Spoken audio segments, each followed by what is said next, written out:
Nento? Di ka man lang nagpasabi agad, buti pwede ako. Ewan, may ginagawa talaga ako eh. Kung napakadami naman yata niyang in-order mo. 3 lang tayo dito. Alam mo naman, pare. Minsan ko lang kayo makita. Gusto ko.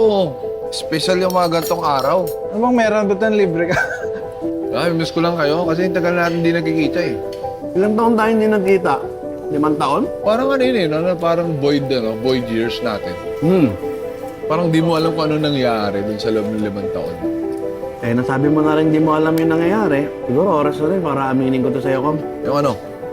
Naalala mo nung nagaya kang umalis? Yung nawawala mong pera sa kotse na 1 milyon? King, sorry, ako talaga nagnakaw ng King.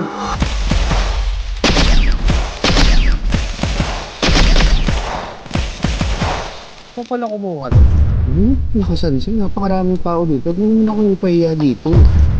Alam ko, wala lang yun sa'yo kasi marami kang pera eh. Pero actually, may aminin din ako sa'yo eh. Na nakawang kita ng 2 million.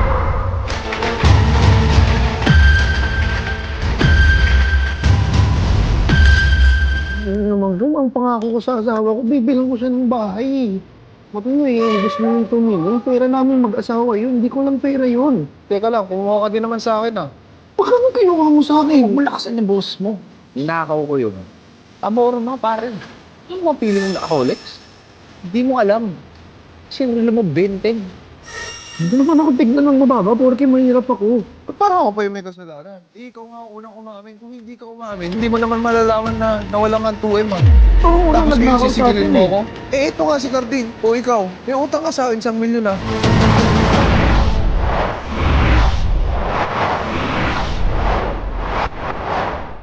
Ba't ako napasahin naman sa usap? Bakit sasalita ka pang may naalala pa yung utang ko? Ang daming tao dito nakakaya, pinag-uusapan yung utang.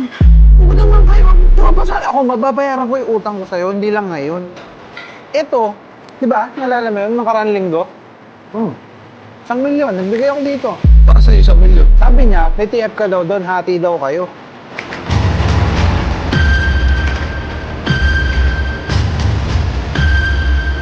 Richard, di ko naman sa'yo huwag mong babanggitin kay Pong yan eh. Ano sinabi dito? Meron pala ako doon. At wala kang balak sabihin sa akin. Kung sino ngayon ang may utang sa atin dito. Oh, 1 milyon. Di ba, 1 milyon kinuha mo nga sa akin. 1 milyon. Oh, tapos yung 2 million, kinuha ko sa'yo. Yung kinuha ko sa'yo yung 2 million, di ba? May utang ka sa akin 1 milyon. Bigay ako 1 million. Nagbigay ako ng 1 million. Bigay ako. May TF nga ako eh, na ayaw mo ipasabi sa akin eh. Kaya nga quits nga tayo. Oh, Baka ako pa magkautang dyan ha. Tigas nyo ha. Gets mo na, napaliwanag ko na. hindi kasi 2 milyon yung ninakaw mo nga sa akin nung una eh. Bakit parang talo ko ng 1 milyon ngayon? Hirap nyo naman kausap. Bakit? Ito, singilin nyo ate. Ito, may utang sa akin Ate, to. nagbigay ako ng pera dito. Dapat siya yung magbayad. Uy, bakit ako magbabayad dyan, te? Eh, ikaw ang nagnakaw nga sa akin dyan nung una. Putang na niyo. Te, bahala ka dyan. Kasingin mo dyan. Kahit magkamatayin tayo, hindi ako magbabayad dyan. Hindi rin ako. Hindi rin ako. Bahala kayo dyan. Ate, kung sino yung nagnakaw, siya yung dapat magbayad. Ba't ako magbabayad niyan? So, paano kaya to? Mali sila, sir. Hindi nagbayad. Paano yan? Bayaran, di ba may utang ka sa akin? Ha? Ba't ako magbabayad yan? Sir, since may utang ka naman sa akin, ikaw na lang magbayad. Ikaw to, dapat ikaw magbayad. Sa'yo nga hawak yan. O sa akin na. Pero di ba may utang ka naman sa akin? Hindi ko na lang magbayad nito. Hindi, sa'yo nakatoka yun. Dapat ikaw yung magbabayad. Pero may utang ka din naman sa akin. O, hindi ko na lang magbayad nito. Hindi nga.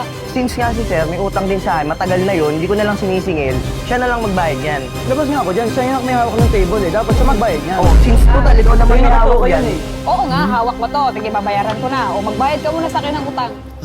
Ate, patay ikaw ako nito. Yan, sila singilin mo dyan ha.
kasi